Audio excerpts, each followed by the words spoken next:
Take the Godfather off the board. Yeah, he's gone. No, he's not. No, he's not. He's still here. This is perfect. Well, you run through every name, every pick, so I just assume everyone's gone. Because I'm trying to be thorough. Well, the Godfather, but you also have Jonah Coleman. You can't forget about Garrett Nussmeier. How else are we supposed to get the watch time up for the video? We're out here saying one name, picking it for a team. Don't put the single cam on me. Don't put the single cam on me, Tyler. Keep it on him. Get out of here. Answer Get for the your single sins. cam off. One of these times Tyler goes to the single cam, we're just gonna Maury it, where everybody's just like, you are not.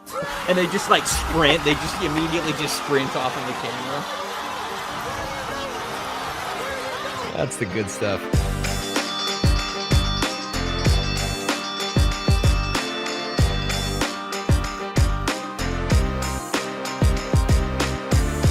Welcome to the opening bell of the NFL Stock Exchange podcast. Trevor, Sikkema, and Connor Rogers back with you guys once again for, man, it's been too long, a positional ranking episode of the show.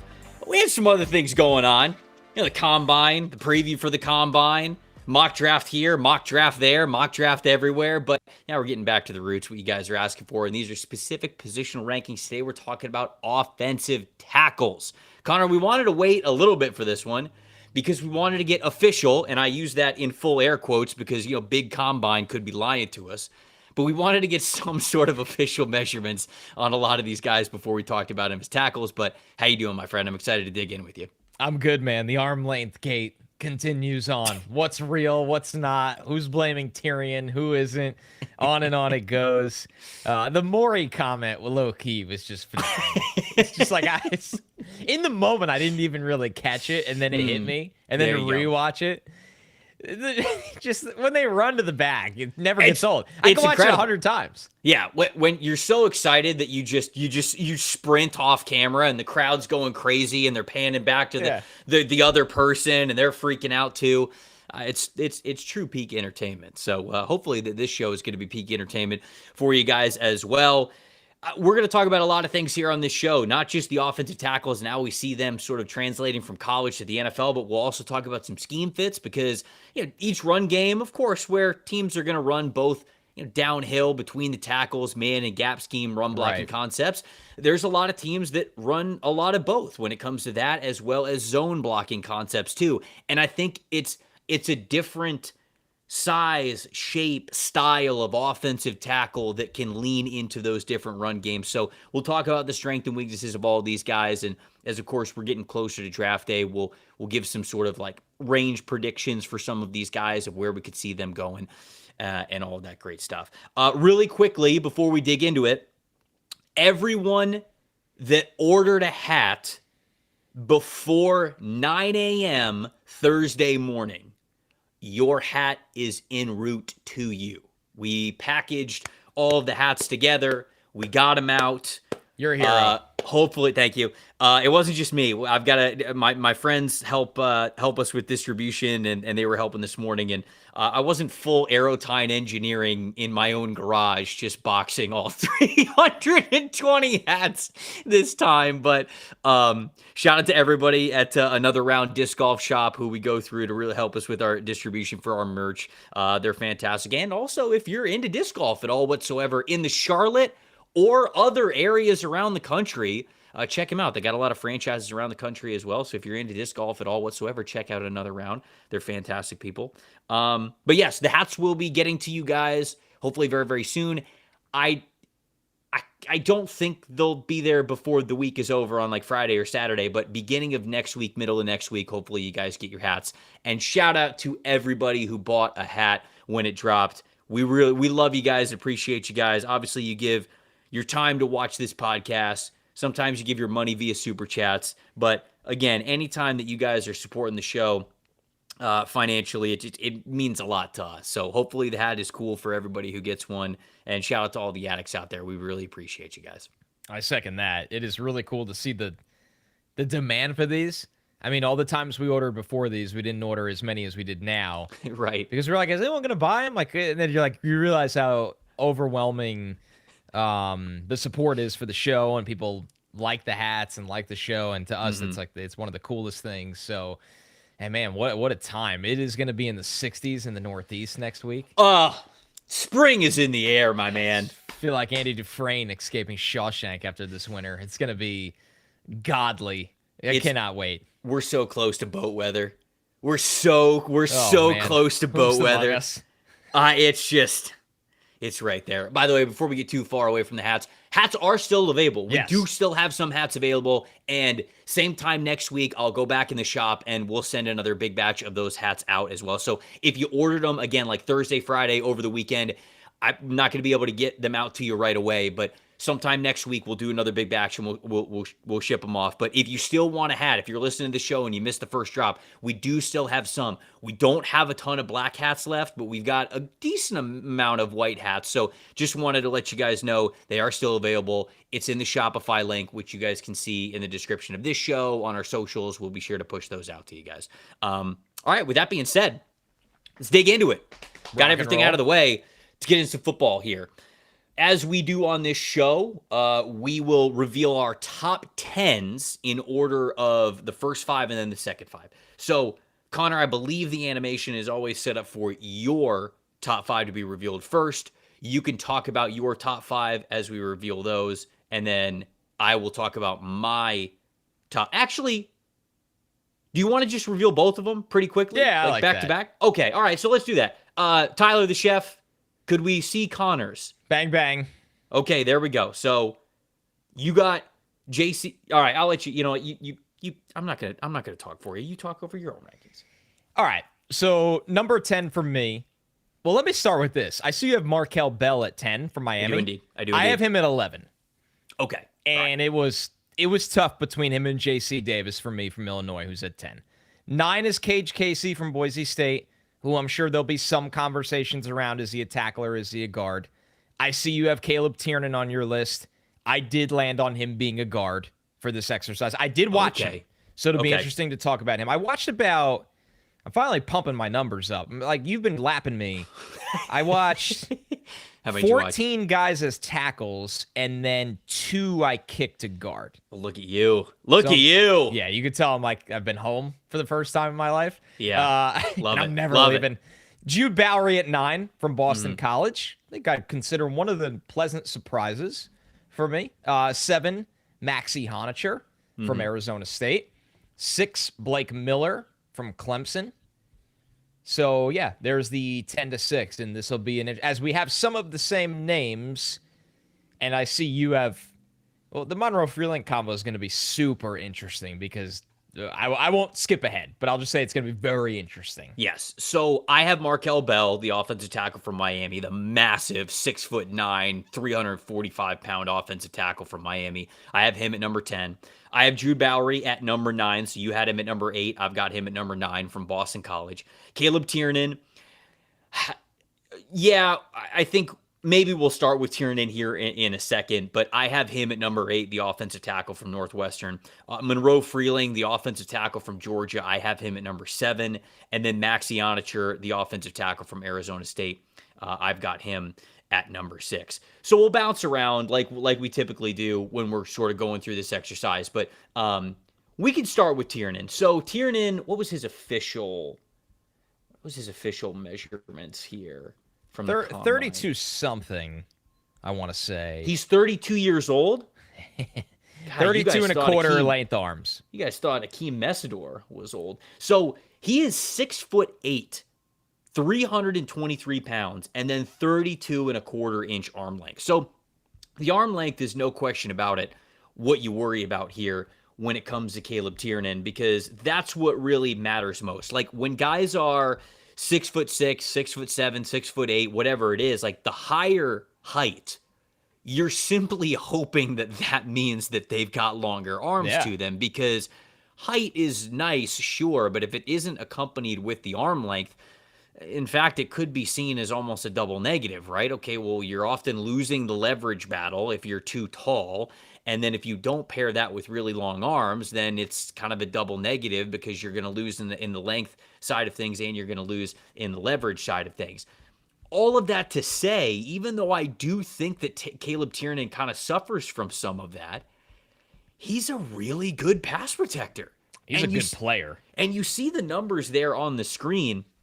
Almost 1,600 snaps from him over the last 2 years. An elite pass blocking grade, almost an elite pass blocking grade at a 89.1. Against true pass sets, it's not that much lower. It's an 85.8. Run blocking is where he has more of an issue, right? I mean, I think that the lack of leverage, the lack of ability to really engage his lower half and get leg drive with lower pad level really goes into, especially that gap grade, that man and gap scheme run blocking grade. He just has a hard time pushing people against their will, especially when they can get lower and normally anchor against him. So that's something that he definitely struggles with. But, watching him on the field at the combine, he moves really well. And you see that in his tape. You've seen that in his tape for the last couple of seasons because he's been a starter for them. Man, he started 5 games for them at right tackle in 2022. And then he started every game at left tackle in 2023, every game at left tackle in 2024, and then the same thing in 2025. So this is a seasoned, experienced pass blocker who is incredibly efficient, has that football and basketball background to him. From the state of Michigan, 3-star offensive tackle was his recruiting label when he was coming out. But as a pass protector, I feel really good about him, but I just don't know how much he's really going to give you in the run game. And the lack of ability to get consistent leverage is also why I struggled to put him at guard. You know what I'm saying? It's almost like if he doesn't work at tackle, I think that might kind of be it. But he's so good at it, Connor, that I feel as though his floor is just a depth offensive tackle that's just around the league for a long, long time. Maybe he doesn't have the chops and the strength as a run blocker to where you have him as a consistent starter. But man, how many backup offensive tackles get in the game in the NFL and you go, oh, this guy's about to get smoked in pass protection? And at least I wouldn't think that with Tiernan. If he's not the run blocker he needs to be a full-time starter, at least I could say, if my offensive tackle gets hurt and this guy's got to come in, at least he's not going to get my quarterback killed, or at least we hope, depending on how he mitigates with the shorter arms. But that's how I got to him being at number 8 here on the list. Yeah, I think that's fair. I struggled with this one, honestly. I was trying to look for, guys that are built like this, but are so tall they're going to have leverage problems when they kick inside. Joe Tippmann is interesting because he didn't play tackle in college, but it was a question for him as a prospect. And he was viewed as a center prospect, but he had a breakout year this year at right guard. So he has figured out how to watch his pad level and everything. Wyatt Milam last year, he's 6'6.5". Yeah. And it seems Milam's like a good call out. Like he would be kind of what you're hoping for somebody kicking in. Mm-hmm. But you're right, Trevor. It's not like Tiernan gets crushed at tackle for the length reasons. He plays really pretty well at tackle. The game that gave me the final nudge of Gabe Akis really, really gave him a hard time. Mm-hmm. And it was kind of the same thing over and over again. When I watch the losses, I'm like, it's just length. Tiernan is pretty good from a technique standpoint. He's in control. He's so sawed off at that height that an NFL rusher like Akis gave him problems. And you just wonder if that'll be a theme. So yeah, definitely an interesting one. A very, very solid prospect, as you said. And there'll be a lot of mixed opinions on guard versus tackle for him, because I like that you highlighted, yes, there's an argument to kick him in, I believe, but it doesn't mean it's not a guarantee that it works. Mm-hmm. Yeah. Peter in the chat is talking about Joe Tippmann, who obviously really well, with him being the set. Do we think about Tiernan as a potential center? And 6'8" would be a huge center. Tippmann's been better at guard. He has been at center. He was just okay at center this year. When ABT got hurt, he played all year at right guard. He was awesome. So it was okay. Well, maybe he is. I mean, maybe we've got an ability for him to be guard, but it was hard for me to think that he would transition into guard given how much leverage he loses. But just the guy moves so well, and he's so patient and efficient in pass pro. Now, Northwestern, it's going to be different than going up against NFL edge rushers every single week. But I still got some faith in him. I still got, at least, like I said, at least I know I'm getting a really, really dependable depth offensive tackle who can play right or left tackle for you. And if he's coming in a pinch, he's not going to get your quarterback killed like I feel like happens with some of these backup offensive tackles at the NFL level. So I had him at number 8. You had him as a guard, so you didn't have him in these rankings. Who is next on your list? Who do you want to go? Because J.C. Davis and Kage Casey just sort of missed my top 10. I actually had Diego Pounds from Ole Miss at number 11, but then J.C. Davis and Kage Casey were actually 12 and 13 for me, so they just missed. Well, let's talk about Casey because you can argue like the combo is not wildly different. The same, yeah, it's basically the same thing. Because people might be like, well, Connor has Tiernan as a guard, but kept Casey as a tackle, and Casey's 6'6". His arms are under 33 inches. They're 32 3/4, so a little longer. And like when I started watching him, I'm like, I know I'm gonna say yes to be a guard by the end of this. Mm-hmm. And by the time I was done watching him, he was just so technically sound and quick enough off the ball that I didn't get there. I was like, no, I think he can survive at tackle at the NFL level in the right system because he moves pretty well. He was quick enough off the ball that agility and stunts like didn't consistently beat him. He's someone to me that why he can overcome those limitations is he clearly has a good sense pre-snap and has a plan. Mm-hmm. Hyper-aware player. I mean, he made 41 starts at left tackle for Boise State over the last 3 seasons. Yeah, both these guys that we're talking about are very experienced. Yes. Very experienced, and you kind of see their smarts play out in their plan that he maximizes whatever length he has. He's got good posture in pass pro. He protects with a pretty flat back. He doesn't lunge a lot. I think when he's asked to drive block, he fires off the ball and always has inside hands. He doesn't just fire his hands wide. And he's been at Boise State starting left tackle since his redshirt freshman season. So he's seen a lot, and he was asked to be a lot early on. And now, once again, like there's an arm length battle here. I think his balance is not great against speed to power because he's not the biggest guy. He's a 6'6", 310-pound tackle. That's a more, it's funny to say, but like leaner looking tackle where speed to power might be able to drive underneath you. He can anchor pretty well, though. He can anchor because he's so technically sound. Yes, his anchor technique is really nice. Yeah, he just plays with such precise hands and a flat back. He just maximizes every bit of physical ability he has. Yeah. That it's hard to bet against him. I think that he's quick off the ball, but that doesn't mean he's quick and dynamic throughout the rep. Like his initial quickness is good. Sometimes speed rushers, the longer a rep goes, will find a way to kind of angle around him.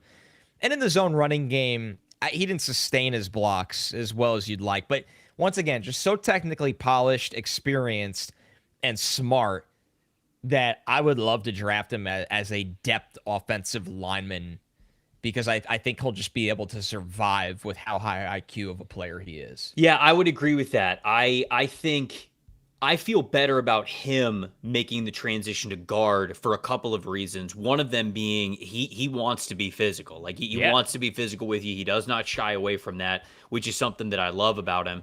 And the issues that I have with Casey really are exclusive to tackle play, where I don't think his feet are slow because you got to have quick feet to be a guard, right? I think a lot of people be like, oh, this guy's got heavy feet as a tackle. Let's kick him inside. No, you got to have quick feet as a guard. You got to think about how quickly these rushers can get hands on you. So you got to be able to work your feet. You got to be able to keep them underneath you. You got to be able to be balanced. So you do still have to have quick feet as a guard.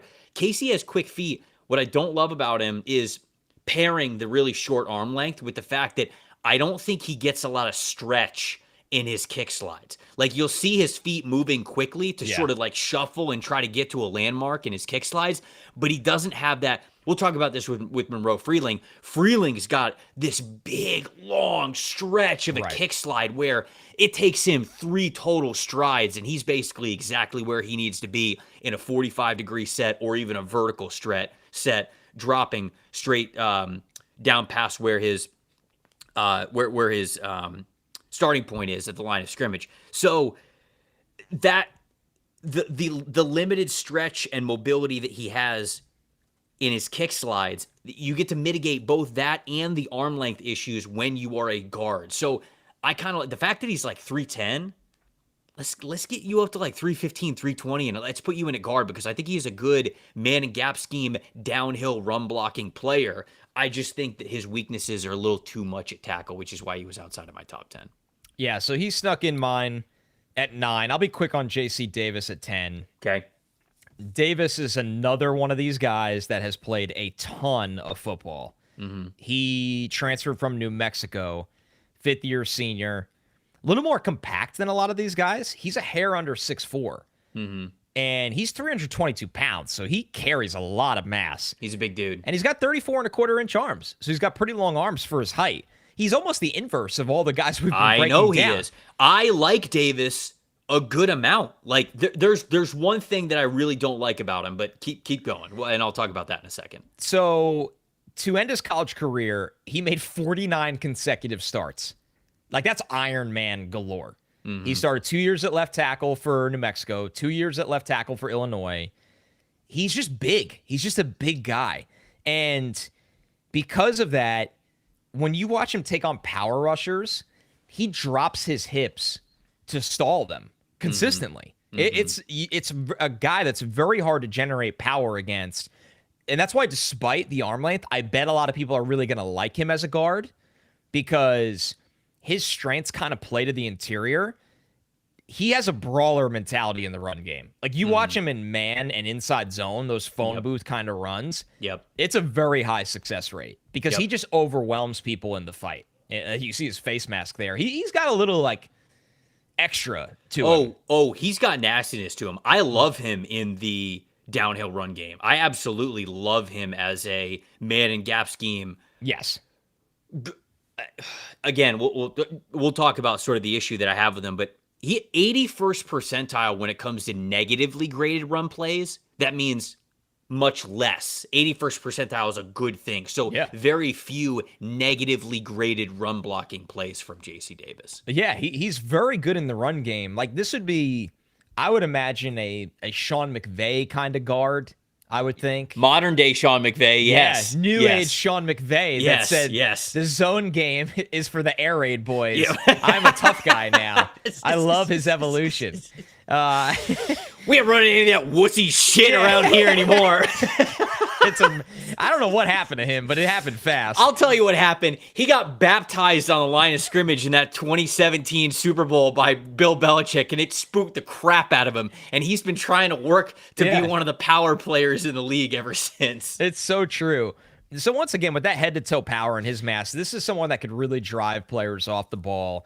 Now, let's get into some of the weaknesses, because he's my 10th offensive tackle. Mm-hmm. He has very mediocre quickness in his pass sets, where speed rushers, they beat his outside shoulder too often. They do. And he has length, but it doesn't matter. They still beat the outside shoulder, because I just don't think he's quick enough.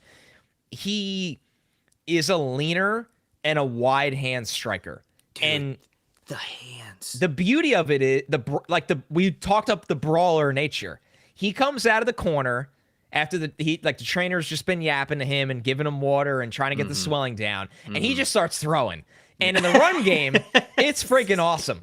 In pass protection, it's high variance. It's high variance, and that's not what you want all the time. In 2024, he had an egregious amount of false starts and holds. He got that in check in 2025, which was awesome to see. But it goes back to the lack of control sometimes. So I understand where your concerns are, because for some coaches they'll be a little bit of a non-negotiable.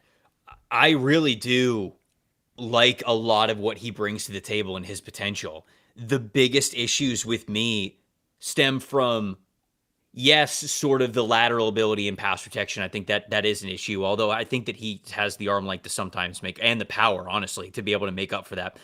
The hands, man.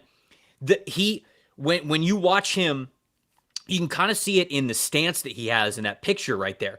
When he's in his stance, he puts his hands on his knees and his elbows are flared out. And when the ball is snapped, it's like he raises his hands out to here. And so many times the defenders in front of him just go, okay. And they just completely go straight into his chest with with no defense from him. Like, it's way too easy. And the hands from him are often, like, in pass protection, they're often like, he's trying to, like, grab at the shoulders instead of grabbing his side. If we can somehow get him to be comfortable tucking his shoulders in or tucking his elbows in, I think we've got a really good football player here. So to me, he has to fix that, because as of right now, we're how many years into this with him as a starter, and that's sort of how the style in which he plays. I have to kind of take him for what he is. But if we can get an offensive line coach to get him to tuck his elbows in and be a little bit closer and protect his chest a little bit more, have even a little bit more power because his elbows are tucked in like that, I feel like you've got a good potential offensive tackle. But I do need to see that part of it. Had some people in the chat want to read a couple of these really quick. Brendan said, so she's lying to me when she says that length doesn't matter. If she's talking about offensive tackles and she's giving you her offensive tackle rankings, yes. But, other things could be a little bit different. They do say that length isn't everything. But, I just wanted to make sure that we said that. Peter said, I might be getting ahead of myself here, but I'm guessing that you guys have Brian Parker listed as an interior offensive lineman. I would have Brian Parker as an interior offensive lineman. Yes, okay, definitely. okay. Yep, just definitely. wanted to make sure there. There was one more. I thought there was one more. Maybe not. Anyways, okay. All right. Oh, somebody said he who was the Caleb Tiernan was the Mike Evans of Dan Skippers, which you're kind of onto something there. It's not too far off. It's not like it sounds like a joke, but it's not. Wait. Duncan said JC stands for jeopardizes the chest. Oh my gosh. You maniac. Oh man, you guys are brilliant. That's awesome. That was fantastic. Okay, let's get back to the offensive tackles. Oh, wait, before we get back to the offensive tackles, Tyler's going to kill me if I don't say this within the next 5 minutes because he's working really hard on it, and I want to make sure that we help him as much as possible. We are in the middle of a campaign to try to get to 75K subscribers on this very channel before the draft. It is a daunting task, but we believe in you guys. So many of you heard that message and immediately subscribed right after the mock draft episode, and we love you for it. We got over, I think, like 250 subs just on that episode. We would love for you guys to be a part of the Addicts. So if you'd enjoyed this show or any other show that we have ever done, check to see if you're subscribed, and if you're not, it is a free, easy way to help out the show. We would love to have you guys hanging with us throughout all of this draft process, and then it's going to be your first time in summer scouting. Boy, the 2027 class is going to be so much fun for summer scouting. So make sure you guys don't miss that. And the best way, of course, that you don't miss that is subscribing to the show. Love you guys. Appreciate it. All right, let's get back into the top 10 here. So I had Markell Bell at number 10. Massive offensive tackle prospect from Miami. Again, he is 6'9". He is 245 pounds. Massive wingspan to him as well.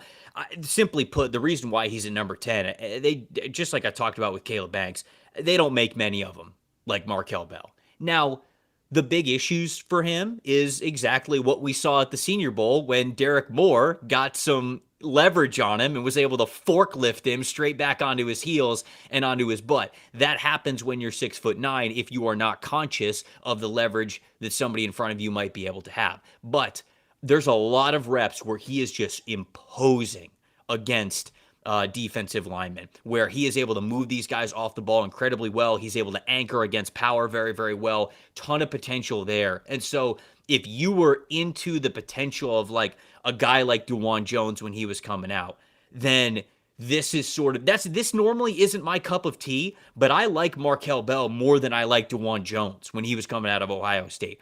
And Jones has been given the opportunity to start in the NFL. I think Bell will be as well, simply because of the size. If he can continue to be more conscious of making sure that guys aren't getting the upper hand with a lot of leverage on him, I think that he could be really successful. So he's somebody where just the strength and the physical parts of the game, you cannot check those boxes any more emphatically than what Markell Bell does. And for me, that's why he ended up at number 10 for me. He has a rep against Ole Miss in the first quarter where he goes full blindside rep on somebody and just buries them. And you could just see, his 6'9", 346-pound, almost 37-inch arms. Like you said, Trev, there's just not a lot of humans built like this where a team is going to look at him and go, can you be Orlando Brown Jr.? Right. Because we'll make the rest work. Exactly. Yes. So, yeah, I really, really enjoyed watching him. I think it's almost a shame he went viral for one rep at the Senior Bowl because it doesn't represent who he is at all. By the way, I had Derek Moore at the Combine, and I brought it up. Mm-hmm. And Derek Moore quickly was, because, he was happy about it, but he was like, that's a good player. And he rebounded after that. Dude, he got his revenge. Yes. He made sure to give Markell Bell a lot of credit of do not let that rep define him. He is a good player that bounced back from that. And I was like, number one, that's cool to see. And two, I totally agree. Bell got that weird rep got that, one viral moment that didn't look good for him. But the full sample size is so much better than that. I think the goal is now Trenton Brown's a little different because Brown has played guard, and I am not super confident in Bell playing guard, but at tackle, that's sort of the size and stature that you would want. And Brown has been good in the NFL at tackle, not always, but he has had success in the NFL due to a lot of that size. Let's touch on Jude Bowry really quick. Because he was in both of our rankings. He was 9 for me. He was 8 for you. You talked about being pleasantly surprised by this player. What'd you like about Jude Bowry from Boston College? Well, number one, Bowry has pretty good tape against TJ Parker. I noticed Bowry when watching TJ Parker months ago. Because I was like, the Boston College left tackle, who's having some tough moments throughout this game, when he goes against TJ Parker, he's in control. So that jumped out to me right away. He tested pretty well with the 34.5-inch vert and the 9.7 broad. And that's kind of an easy way to kick it off for the 2-year starter at left tackle for Boston College. He's well built, he's got big hands, and he tested well. The explosive testing shows up in his pass sets. Agreed 100%, yes. Right? You look at it and you're like, yeah, I should have known that you were going to kind of test that way because you look that way into your pass sets. I mentioned the TJ Parker matchup, and he utilizes that explosiveness in the run game where he knows how to fire off the ball and drive from his legs consistently to generate momentum in inside zone. I thought he was phenomenal as an inside zone run blocker. Now, you get to some of he's almost got 11-inch hands. So when he lands on you, you're going places. The punch timing and the placement in pass pro is inconsistent. It is. It's not.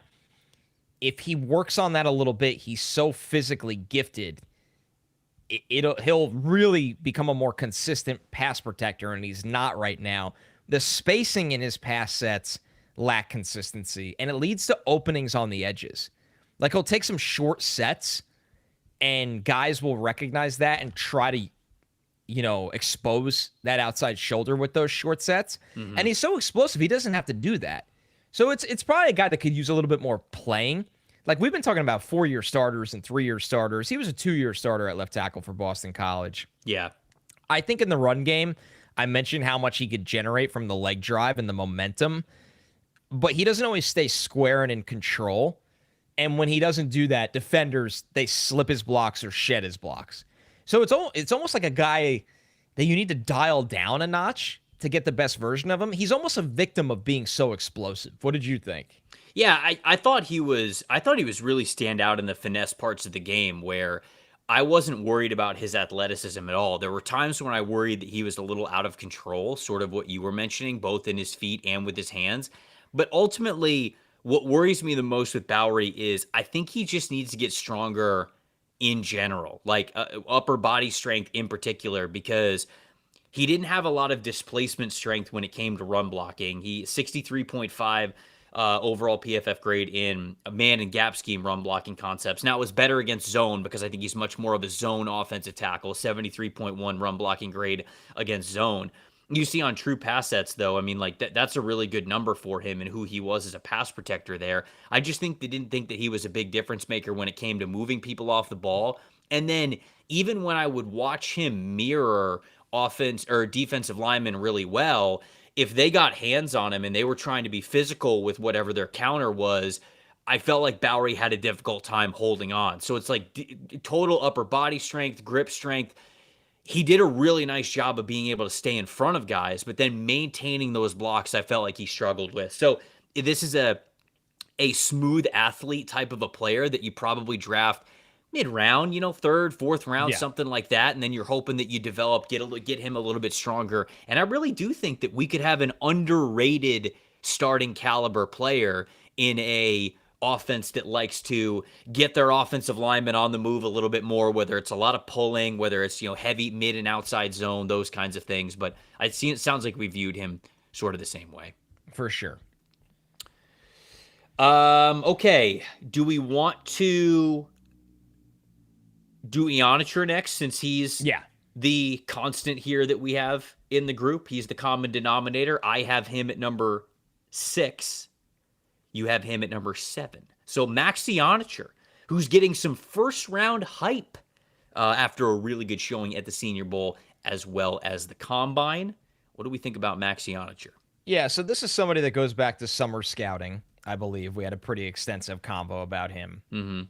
I actually want to see. I had him in summer scouting around tackle 10. Okay. So a nice little climb for Iheanachor going to tackle 7.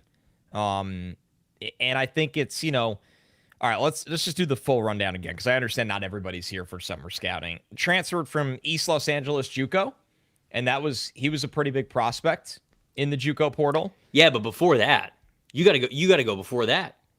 He was born in Nigeria. That's right. Didn't move here till pretty late. Till he was 13. Yeah. That's late. He played soccer and basketball in high school. He never played football until he showed up at JUCO, at East Los Angeles College. He had never played football until he showed up on campus. I mean, it's totally nuts. And that's why you give him some grace for some of his shortcomings. Totally. By the way, this goes back to Armgate because I just can't let it go. I had spring measurements on him that were over 34-inch arms and over 9-inch hands. At the Combine, he had under 34-inch arms and 9-inch hands. No. What's going on here? No. 9-inch hands? Nope. Yeah, no. Nope. Anyway. Nope. Ruben Bain's got 38-inch arms. Yeah. I've often said this. Yes, this is just a giant conspiracy to make him fall in the draft. You can't tell me otherwise. No, the Combine measurements are strange, man. And it's across the board, right? Because we had Cassius Howell, who we knew was going to have short arms, right? We knew that was going to happen. But 30 and a 1/4 inch arms was the shortest of any edge rusher ever. Until Caden Curry, who had 30 and 1/8 inch arms, which was the shortest ever. And it's just like, could it happen? Yeah, sure. But what's the odds that the shortest 2 edge rush arm lengths ever are in the same class? I don't know, man. But everyone's running a 4.3. It's fishy to me. So the player, pretty impressive athlete. I mean, you go 4.91 at 322. That's folks what we call a freight train coming down the tracks. Mm-hmm. You mentioned being late to football. Trevor, he was a reserve player in 2023 for Arizona State. He started all of 2024 and 2025 at right tackle. Size, mass, length. There's a consistent effort on that inside punch to stop momentum. Like I see it on tape where he wants to utilize his 34+ inch arms to stall rushers' momentum. He's naturally strong. He has active hands to kind of reset the hands. You watch him move when they run outside zone or they want him to climb. You see the athleticism on tape. Like, that guy that big is not always supposed to look like that. And this is like, I know there's the late to football background, but it's a natural violent mindset when they want it, when they have him pull. Like how some guys are just born to do it and are about that life. Max Iheanachor is absolutely about that life. He's still lacking refinement and discipline in his game. I counted at least 4 or 5 holding penalties this year, and it's just wide hands. Because he's aggressive, but when the hands get wide, like he's learning. I said they're active, but they're not always resetting the right way. And he'll grab. 2024, a couple false starts. And it feels, and it got better this year, but when you watch it, it felt like he knew the edge rusher was fast and was trying to get that classic jump. So you're a great athlete. Like, trust your athleticism. He's getting better at landing on his targets when blocking on the move. He, once again, like, violent mindset and great athlete. I always go back to having this combo with Kelvin Banks because he was a great example of this for a really good player. And Banks was open to, like, sometimes he'd get out in front of the second level and just want to knock someone's head clean off their body. And it's like, when you do it, it's the sickest thing in the world. Right. But sometimes you don't have to do that, and you just got to land on the target because you're a big man against a smaller man that's going to go places. And I think Iheanachor is still kind of learning his way with that. So he's not sustaining his run blocks consistently yet, but you nailed it. Like, when you look at the background, it's all there for him that it's easy to buy into. I think that him and Freeling, who I have right here at number 7 and then also number 6, I think both of these guys are incredibly talented with a lot of athletic potential. Who I think the technique of both of these guys, the consistency of both of them could use some work. When it comes to Iheanachor, I could not have been more impressed with who he was on day 2 and day 3 of Senior Bowl practices. I mean, I barely saw him lose reps in one-on-one situations. The way that this man at, how big was he? 320 plus pounds, was able to be light on his feet, balanced, have his feet underneath him, chop his feet, have good kick slides to him as well, just to mirror all different sorts of edge rushers, handle power very well. It felt like him anchoring power was effortless because he feels like a dense 320 pounds. I bet he plays even heavier. He was born strong. Like, dude, some guys need to live in the weight room. Born strong. He came out of the womb with weight room strength. And I'm telling you, the only reason why he is not even more of a force in the downhill run game is because he's not as consistent as and as conscious with his pad level. Like, there are a lot of times where I'm watching him be basically just straight up and just like trying to push somebody because he's got the upper body strength to do it. He's got to get more flexible and he's got to get lower to be able to drive people with his legs. And when he does, and you see it like that, it's imposing. It's just that, along with the hand placement. A lot of times his hands are just high. Like, he's aiming really high. Like, he's aiming for the shoulders, and he'll miss the shoulders, and the hands will go too high, and then he's exposing his chest, and he's getting manipulated by rushers who have a little bit more of a pass rush plan. But I think that I couldn't be more impressed with where he is 4 years into his football career. 4 years. This is the player that we're getting. I have a hard time thinking he gets out of the top 40.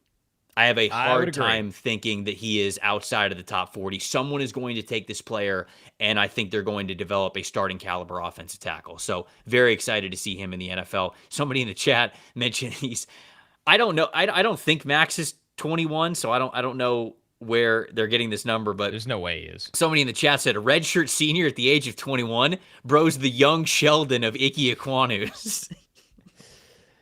I don't have his age, but that would be pretty surprising for a 5th year senior. No, I don't think he is. I don't think he's I don't think he's 21 years old. Okay, before we do Monroe Freeling, every week on Draft Risers, folks, we're highlighting players climbing up draft boards as teams get deeper into the evaluation process. These guys are rising because decision makers are getting more confident in the full profile, not just chasing the traits. our draft riser over the last couple of weeks has been Sonny Styles, and it remains Sonny Styles for what he was able to do at the combine. Incredible athletic showing from him, but more than just that, it's what we heard from the interviews as well. He is skyrocketing up the boards, folks. When you're trying to identify risers like that, it's not about guessing, it's about having better tools, better data, and a better process. That same approach applies to when you're making decisions about your own money as well. If you want to make smarter picks with your portfolio, Tasty Trade gives you the advanced tools and data to do so. You guys can trade stocks, options, futures, and so much more all on one platform. Whether you're an active trader or a long-term investor planning for retirement, Tasty Trade has all sorts of accounts to fit your goals. The platform even includes backtesting and risk analysis tools to help you plan ahead and manage risk. They've got features like active trader mode, one-click trading, smart order tracking, all that great stuff. They also have dozens of educational courses that you can access for free with your account. Visit tastytrade.com/PFF today. Tasty Trade Incorporated is a registered broker-dealer and member of FINRA, NFA, and SIPC. All right. So I have Monroe Freeling at 7. Where do you have Monroe Freeling? 5.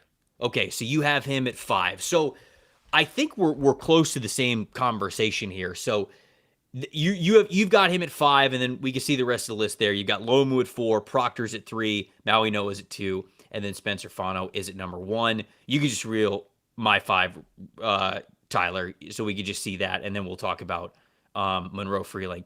Lomu's 5 for me, Proctor's 4, Mauigoa is 3, Blake Miller is 2, and then Spencer Fano is number 1. So let's talk about Freeling, and then we'll probably have to talk about Blake Miller, who you have at 6, and then I have at 2. But thoughts on Freeling, who after the combine is just skyrocketed on the average draft position when it comes to the PFF mock draft simulator. I basically cannot find a mock draft that has him getting out of the top 15 at this point. So you've got him at 5. I've got him at 7. Thoughts on Monroe Freeling? Let's give the people a little bit of a background for one of the biggest risers since the combine. Yeah, I mean, Georgia's starting left tackle this year. He played a little bit in 2024, but this was his first year as a full-time starter, the former 4-star recruit. So that's why the late rise is that you probably didn't hear a lot of people talking about him in summer scouting because there simply wasn't a lot of tape. I mean, obviously a big enough recruit on a program that churns out offensive line, churns out trench players into the NFL. Now, how we got here with Freeling, I mean, he's big with long arms, right? So, like, number 1 in a tackle class that, and you're going to see it with our number 1 tackle, and we've had the conversation at the back end of the top 10. A lot of the combos around the guys in this class are they NFL tackles? And Monroe Freeling is never going to have that be the first thing that's discussed when you're in a draft room. I'm not going to say his height, but he's 315 pounds. He's quite tall. He's got 34. You're a better man than I. He's got almost 35-inch arms and 10 3/4-inch hands. Like, He's just a big human. Right away when I started watching him, I went back to a player that I did not like many, many drafts ago. I would like to say I was not very wise, especially that early in this process. Colton Miller. Yeah, that's right? The player that if you believe in Monroe Freeling, you're just going to keep pointing to Colton Miller, who is very much panned out at the NFL level. Now, we have had a lot of Colton Miller prospects that do not turn into Colton Miller. Like, Colton Miller out of UCLA was not what he became with the Raiders, and credit to them and him for him really tapping into his ceiling and being a damn good tackle. But you're right, Trevor. If you're taking Freeling in the top 15, that is the trajectory that you're looking at. He uses his length to strike first. Like, when rushers get off the ball, he wants to use those 35-ish inch arms to be the guy that's kind of setting the tone of the rep of I don't want to react. I want you to react to my first move. The snatch and trap from him is pretty sick. I mean, you watch the Florida tape, and it's like he's mastered the ability of the snatch and trap against guys, which NFL refs call holding on too much. Drives me nuts. Now, what a prospect like this, what's very, very important is where is the momentum for them?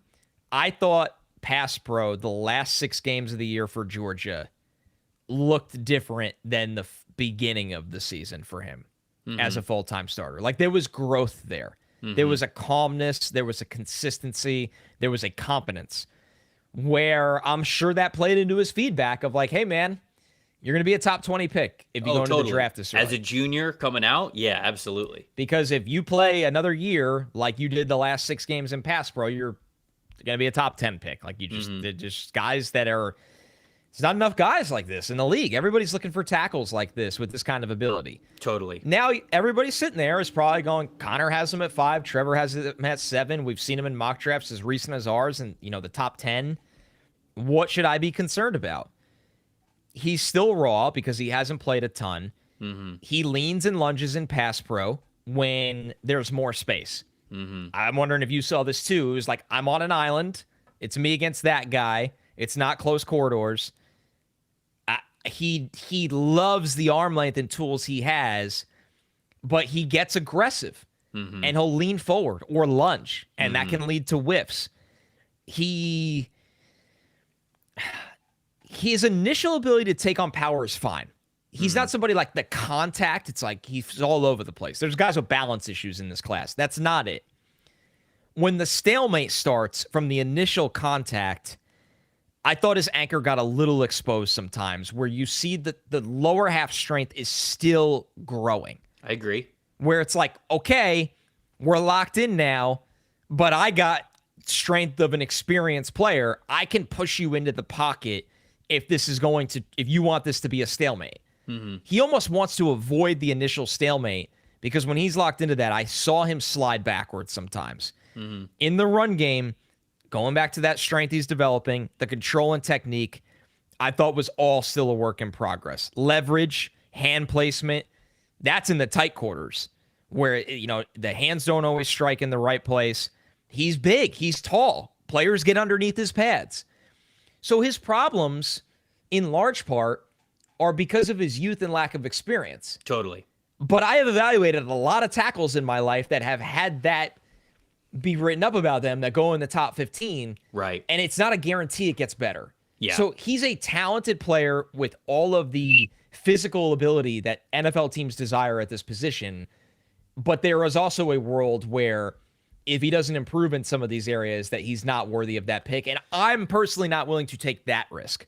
I liked him a lot in that 30 to 40 range that we just talked about with Iheanachor. I don't think it's fair to say the combo is the same when you're using a top 15 pick. Yeah. No, I think that we see him very, very similarly. To me, a lot of the issues in his game that I felt like showed up pretty consistently, you can write them off as he just doesn't have a lot of experience because he started this past season. He started, I think, 4 or 5 games the year before. That's right. And that's about it. And you can chalk a lot of that up because a lot of the issues that I have with him, none of it is really from a physical perspective. I would also like to see him get a little bit stronger and anchor a little bit better. Like yes, I would like to see that more from him.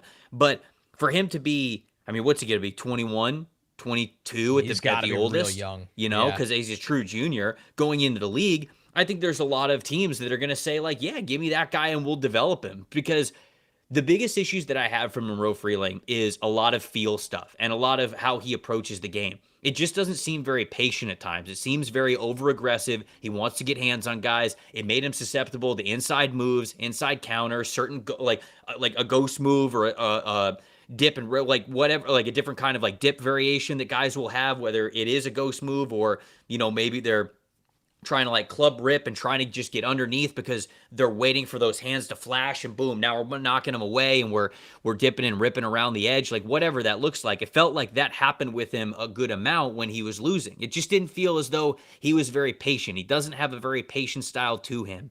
And I get nervous about players like that. It's just, I agree with you. I used to be of the thought process of look at the tools that this player has, just draft them high if they have all these tools. And a lot of times the NFL does think that way about a lot of players, right? We talk about this player all the time on this podcast, but like, look at Lucas Van Ness, look at Tyree Wilson, right? Like guys who had all of these physical tools who you just said, they haven't produced, we'll figure it out in the NFL. And if you've got issues in college, there's just no guarantee that it gets so much better when you get to the league. Now, Colt Miller's obviously a great example of it working out. Brian O'Neill, I think, was like similarly built as well, where like he's somebody who really worked out. I can't remember Bernard Ryman's measurables specifically, but like really good athlete that, again, really worked out in the NFL. But then you've got like Eric Fisher's an example. Eric Winston's an example where it's just like guys who were picked high who just did not translate well to the NFL, even with that sort of like size advantage and athleticism advantage that you thought that they were going to have. Where did this guy get drafted? Was he high? No, I don't think he was drafted really high. Who am I thinking of here? Where was Anthony Costanzo drafted? He was a first rounder, wasn't he? Because he's another one that worked out. He went 22nd overall in 2011. So like Costanzo, like I think is another buddy who he's somebody else who is of this archetype. And there are a lot of examples that worked. There are a lot of examples that didn't. And with Freeling, I would easily still draft this player in the second round, and I'd feel great about it. Yeah. But it is a different conversation with drafting him at number 6, and that's just too rich for me for some players that I like a little bit better than him with where they currently are going into the NFL. So there you go. I want to hear you break down Blake Miller. Okay. Blake Miller's my boy. Oh, yeah. I like Blake Miller a lot. So he's a true senior. He was on our radar 2 years ago when he was entering his true junior year, when he was becoming draft eligible, of course, this past year with summer scouting, and then we're revisiting him again now that he is in the class. I remember 2 years ago watching Blake Miller, and he is somebody who 2 years ago when I watched him, very clearly, I knew he needed to get a lot stronger. But the build, the arm length, the patience, the IQ, everything when it came to pass protection, the footwork, how balanced he was, how in control he was, how fluid I felt like he moved, it all just seemed like such a style that you want to buy into. Just this controlled player with the height, the length that you want at the position. And I just gravitated towards that a lot a couple of years ago when I think I had him like top 3 in summer scouting like 2 years ago.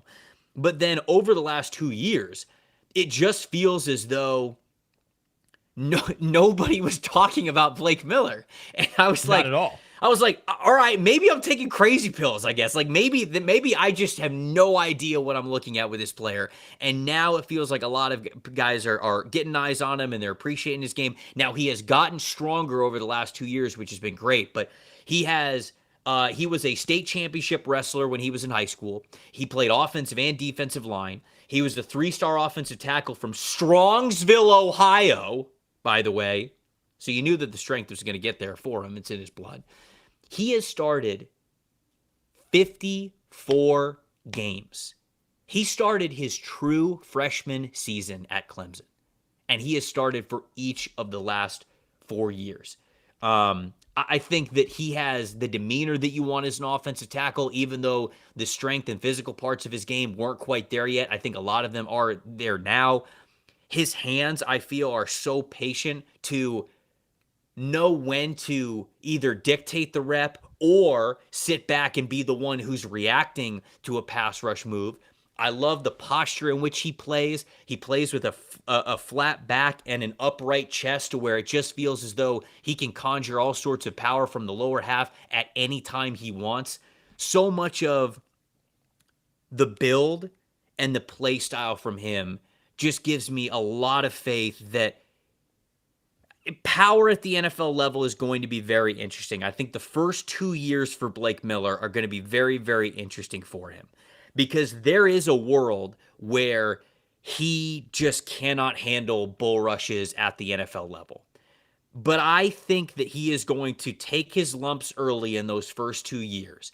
And I think that he is going to adjust for it, and you're going to get a damn good starting caliber offensive tackle in Blake Miller. So the athleticism at the combine, what he was able to showcase at his size was fantastic as well, because what was his what was his official measurements here? What was he? He measured in at 6. Nope. 317, 34 and a quarter inch arms, 9 and 3/4 hands. Not today. So he's got the size, he's got the length, he's got the mentality, he's got the play style. His play strength is getting better. There's so much to like about this player. I just have a lot of faith in the style that he has. The one thing that I'm worried about is, unfortunately, an absolute killer at the NFL level. Because if you cannot handle power, you're just not going to last very long. Right. But I think that he'll be able to grow from it, and I think that he'll be able to still get stronger in the NFL. And I think you'll get a starting caliber offensive tackle. I really do.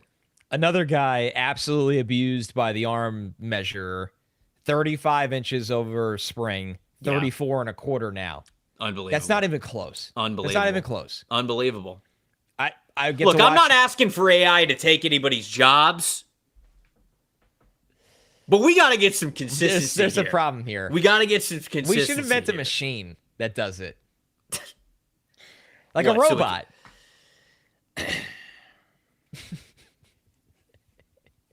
You know, I think beginning of a movie where everything goes wrong. I was just about to say, there's movies made about this. Of course, I haven't watched any of them, but there are movies. I've been made aware of this. Blake Miller has very, very long arms. You could see it on tape.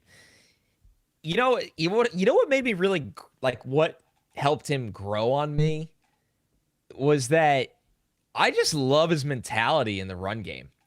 Because he looks like a finesse tackle. He wants to be mean. Yes. Oh yeah. He wants to be mean. Absolutely. Aggressive, fiery, leverage got better over time. My biggest question is exactly what you brought up. I'm just emphasizing a little further in my rankings is he gets jolted off balance sometimes by power rushers. And it's hard for him when that happens in the second phase to recover. Mm-hmm. It's like, whoa, and the balance goes because it's because of the lower half. Some guys just have that oak tree that sticks into the ground, and they recover faster from being knocked off balance. I think we have 4 years of tape that it's gotten a lot better to put him in this combo. Mm-hmm. Like Blake Miller's going in the top 40, I would think. Yeah. Where, you look a couple of years ago, and I don't know if that was the projected pathway for him. So, and maybe he gets better at the NFL level from that regard. He's a starting right tackle. I think he's a starting right tackle in the NFL. That's a big compliment to anyone. Yeah. And if he gets a little stronger, if he get a little bit more sand in the pants, I think you feel really good about this player. He's got a better floor than some of the guys I have ahead of him. So, sure. I think a lot so of as this a player. is ceiling bets right here. Yeah. There's a lot of and there's. It's always case by case. It's not like I always gravitate towards the guys who have higher floors versus the guys who have higher ceilings. But like in this instance, I like Blake Miller more than I like Monroe Freeling. And I would take Blake Miller before I took Monroe Freeling, obviously, with my rankings the way that they are. But that's not always the case. It's always a little different when you get to different positions and different players. Who are we hitting on next? Caleb Lomu time?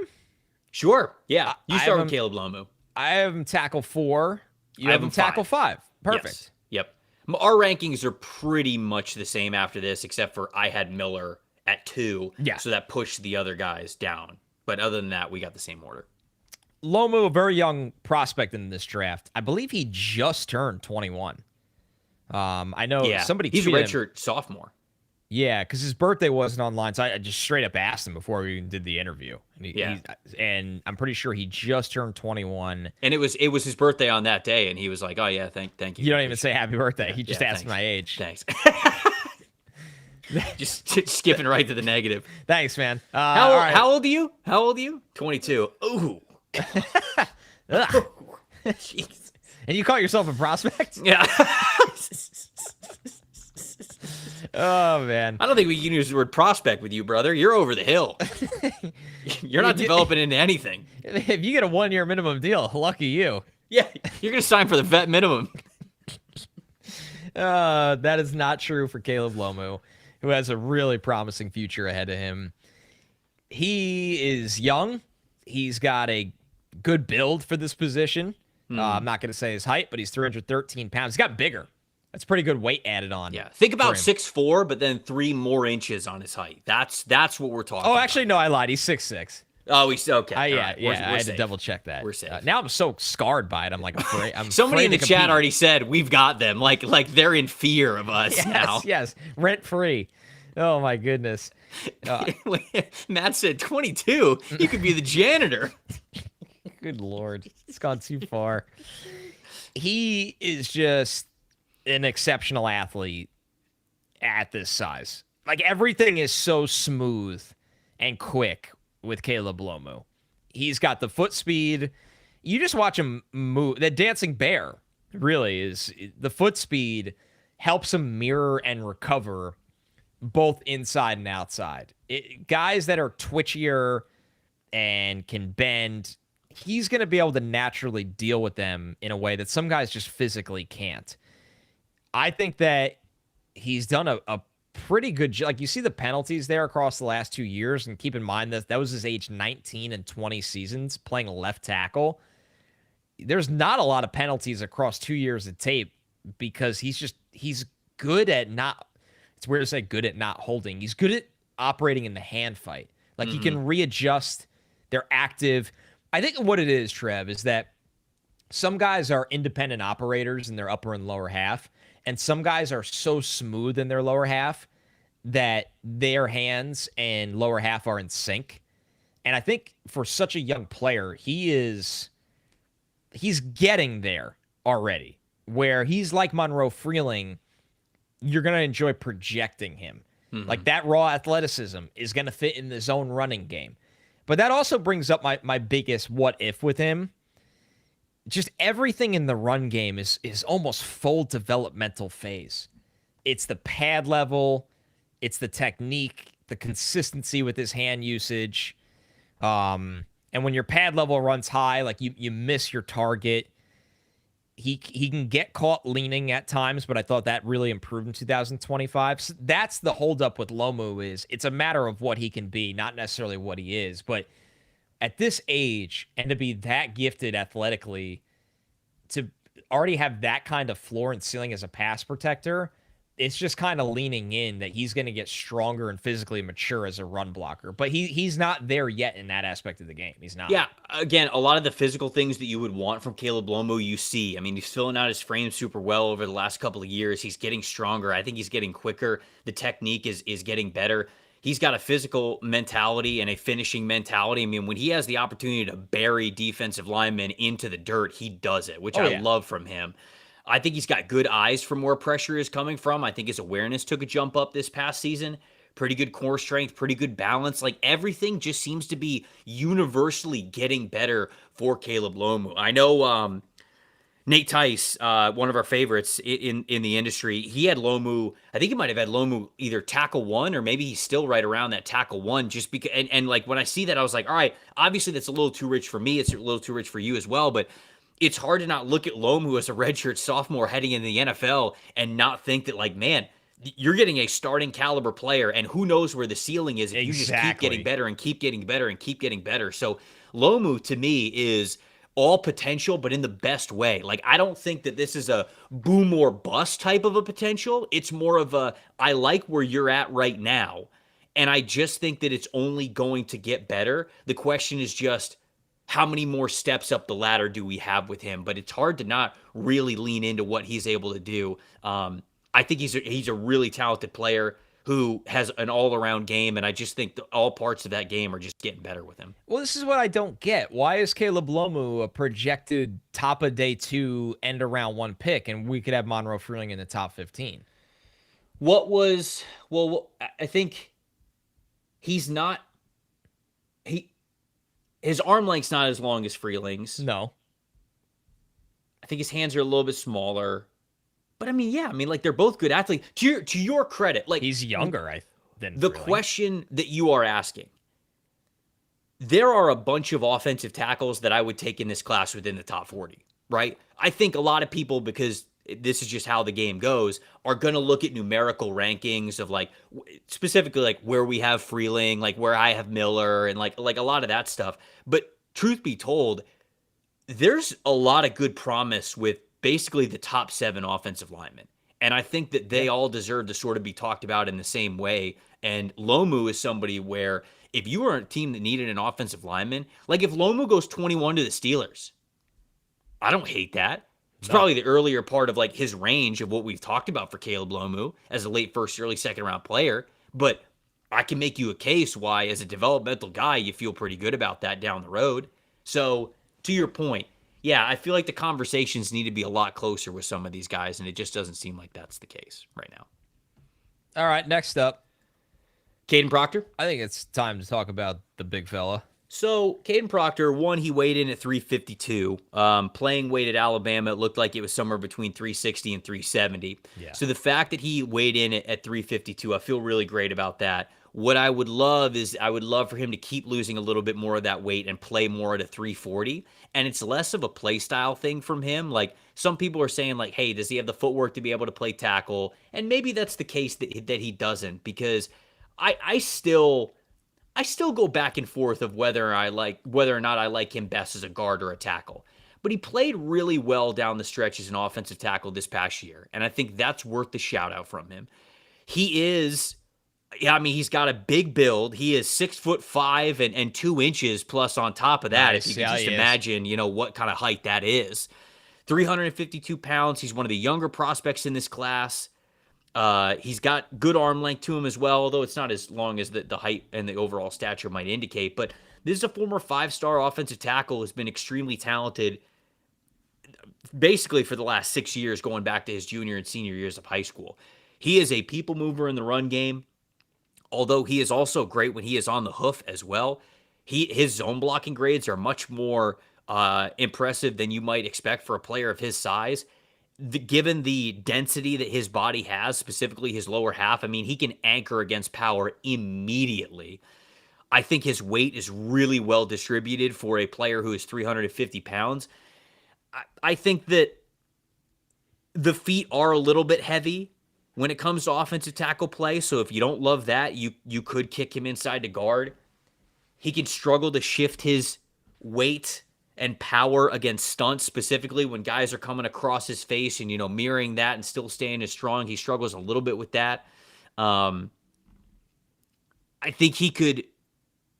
This is more of a beginning half of the season note, but at the beginning half of the year, he was like dipping his head and leaning to make contact to really just, totally displace guys off of their position. And it's like, dude, you don't need to do that. You have the strength to not do that. Because there are times then when he would dip his head and then the offensive lineman or the defensive lineman is just hitting him with a quick swim move and getting around him immediately. And it's like, you could have totally avoided that rep. You don't need to do something like that. So I think that the size overall, a little bit like I talked about with Markell Bell, the size overall is extremely alluring, and I think it is more in control with Kadyn Proctor than it certainly is with Markell Bell. But I won't be, I won't be oblivious to the fact that his feet might look really heavy at tackle at the NFL level. Yeah. I don't know. I go back and forth with him at tackle and at guard, but I think that he's good enough to play at tackle in the NFL, and I'm just really encouraged by the back half of what I saw this season from him. Right. One of our questions you and I had coming out of summer, because we didn't love 2024, was, he had shoulder surgery, I believe, right? Yeah. He had a shoulder injury in 2024. How would he look at 100% the following year? And I thought he looked a lot better this year. He definitely looked a lot better. Talk about... And he is. He's a true junior. He's 20 years old. 20. So I think that's an important part to remember about all this as well. I think people look at Kadyn Proctor and go, oh, like, finished product, I don't like what I see. He's 20 years old. Right. So he could absolutely continue to get better as well. Yeah. Falcons, I see you in the chat. We do super chats at the end. Just to let you know. Don't worry about... Yes. Sorry, yes. I didn't say that at the very top of the show. We do super chats in the after the episode portion of the show. I promise we will get to all of them. We got a bunch of them right now. And Falcons, ATL, we promise we will get to yours as well. So he's got the size. I was incredibly impressed with how he carried his weight at the combine. Mm-hmm. It's one thing to shed the weight, and he has. He's also transformed his body. Because he's a massive human being. So how do you carry that 350 pounds? it's different than how a 6'3" player would carry that 350 pounds. He's carrying this very, very well. It's going to help his stamina. It's going to help, I hope, his balance. He started to learn how to maximize his anchor. That was another thing in 2024 that always shocked me. I'm like, you're too big to be getting pushed around by power. And that got better this year. So you're right, Trevor. It's emphasizing his age and development is very, very important here because it puts into context of like a guy that the arrow is pointing up. Mm-hmm. So many things got better this year, and I think that coincided with health and experience, and then putting in the work to weigh in the right range at the combine as well, where I want to give him a real shot at tackle, like a real runway at tackle. Mm-hmm. And if it doesn't work, he will be fine at guard, but obviously he deserves to get a real runway at tackle. I think so too. Much more so than I thought going into the season. I was not confident at all in that. Yeah.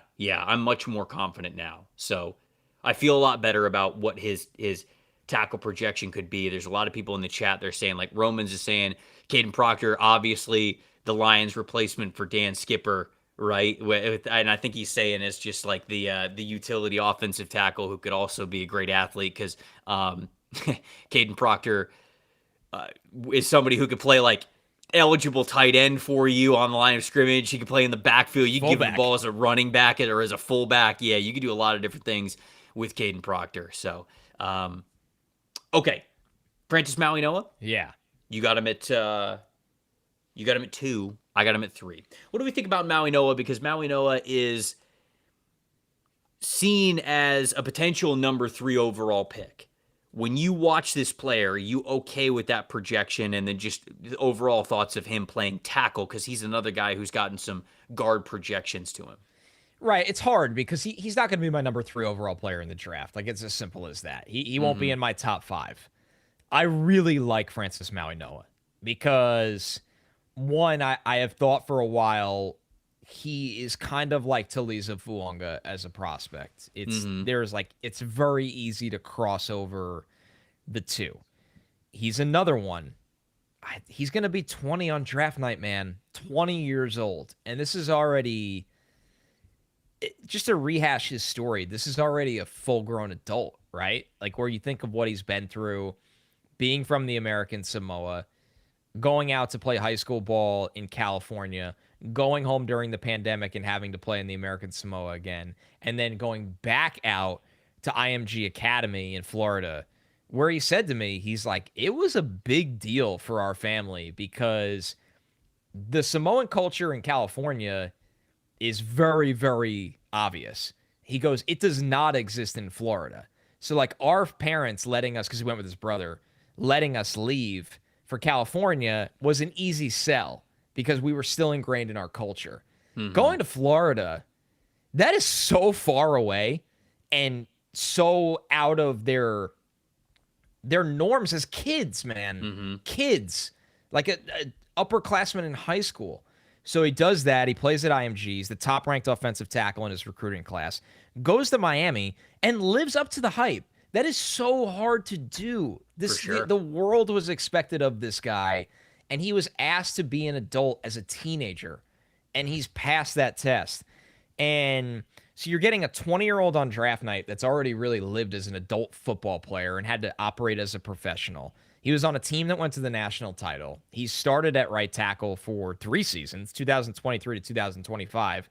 So, I mean, that's freaking crazy to be that young and already played that much at right tackle. Mm-hmm. He's got the build. He carries his weight well. He's strong, man. Like, you can't really utilize speed to power against him. You just can't. It's very, very hard to rush through him. So, I mean, 330 pounds, like, it's nothing for him. I think he could stick at tackle. I do. I think he'd be a really good guard. I do too. Yeah. Like, really good guard. I do but too. We said the same exact thing about Fuanga.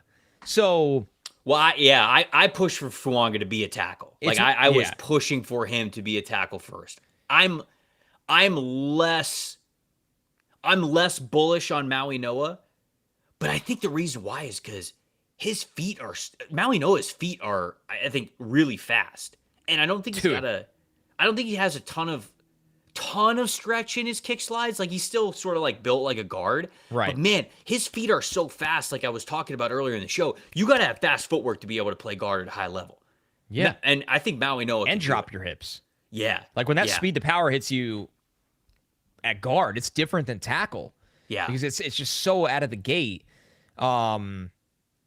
Yeah, so Mauigoa for me, I've said this before to your point about the foot speed. There is a play in the third quarter against NC State this year where he's asked to pull, and it is just amazing to watch him run. Just run all the way down the field.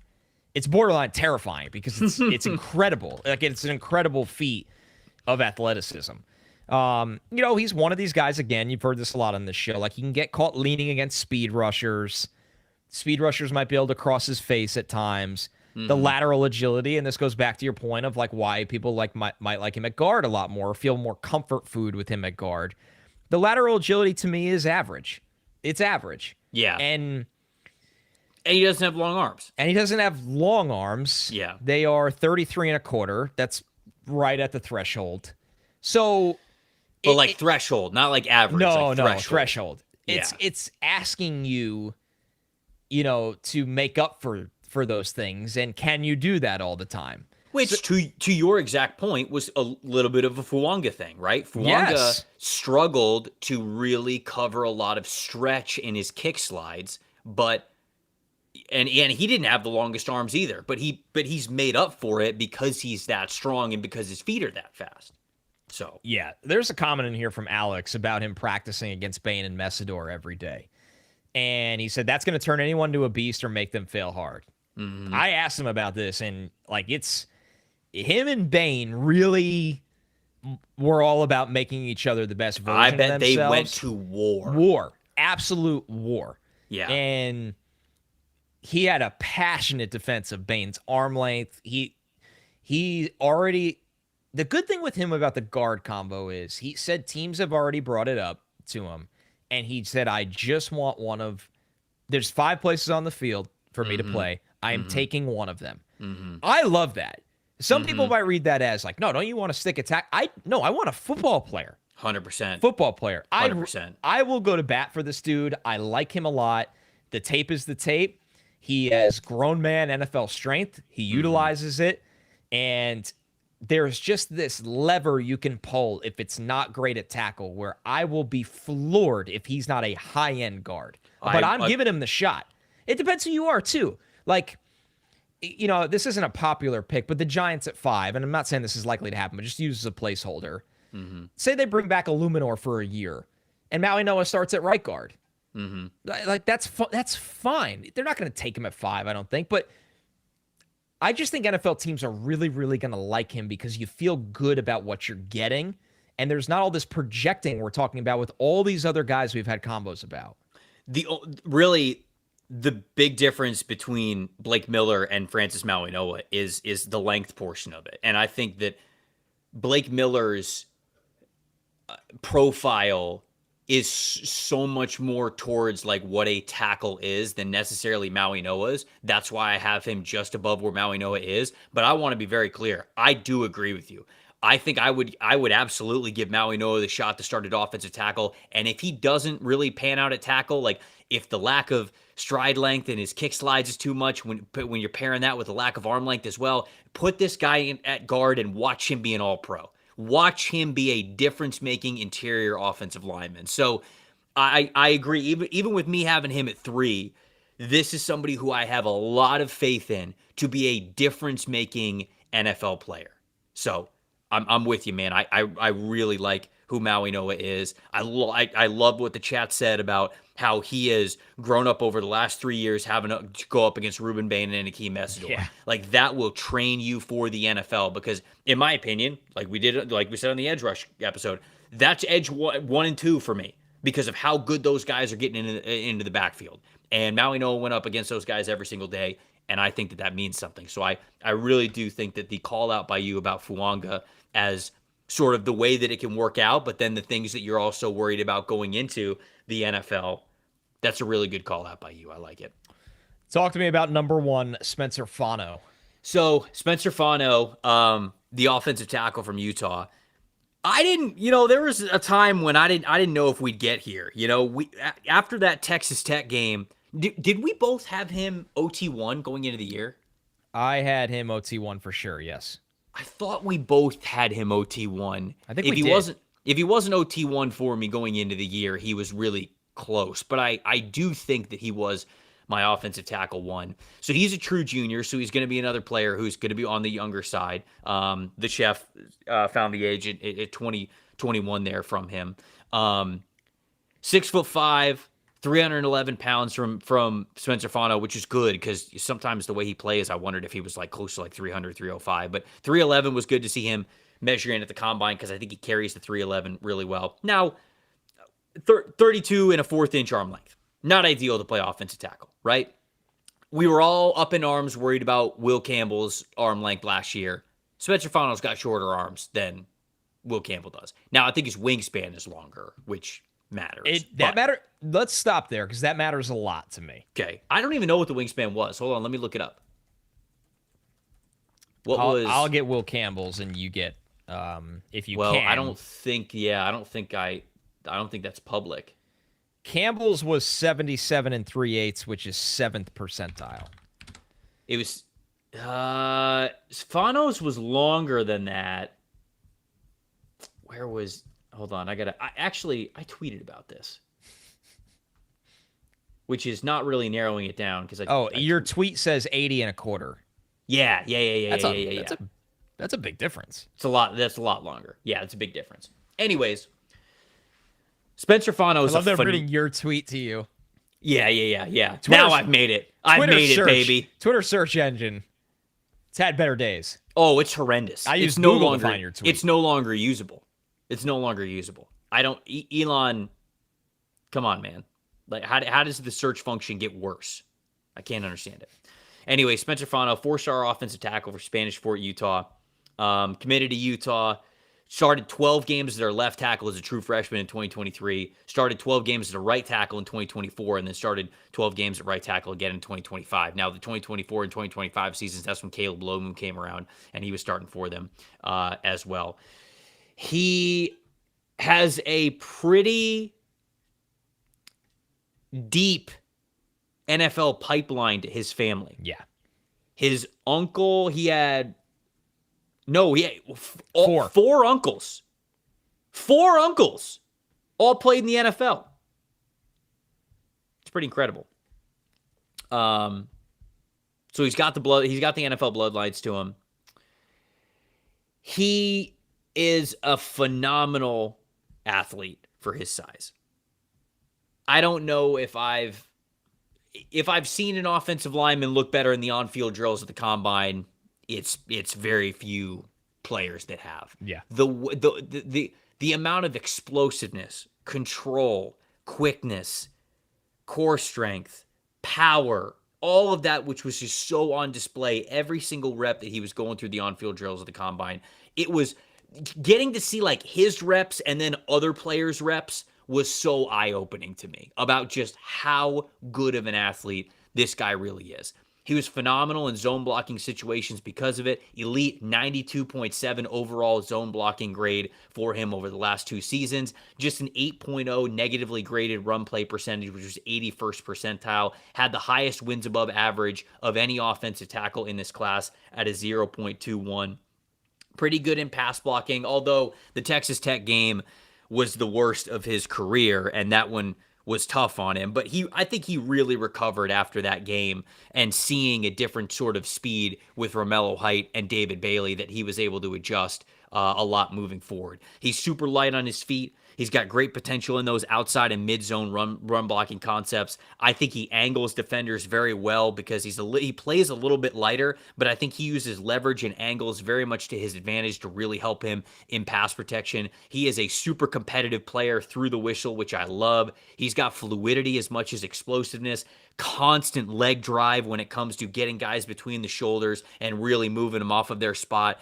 he looks like he's got vice grips for hands. When he gets his hands up and inside, it's over, especially as he is pairing that with his leg drive, and that is phenomenal to see. You're going to see him be a locomotive against some defensive linemen, even at the NFL level. I really do believe that. The arm length is on the much shorter side. He sometimes plays a little light, and I think he's got to still get stronger, but this is a player who I would still give him, because of the athlete that he is, I would still give him a shot to play offensive tackle first. But much like we talked about with Mauigoa, I think he could start at guard. I even think that Spencer Fano could start at center and be a potential Pro Bowl and All-Pro player. I think the world of who he is as an athlete, because I already see that athleticism be so in control of how he plays. It's different from the conversation that we had with Monroe Freeling, where Monroe Freeling, you see a lot of that athleticism, but it feels like it's very out of control at times. It's recovering too often. Spencer Fano was often the one dictating the rep with his athleticism and his control while doing so. So that has been what is so impressive to me. And I would give this guy a shot at offensive tackle, but if not, you've got, I think, a damn good guard, especially for one that's going to be playing in run games where you're trying to stretch things out to the sideline.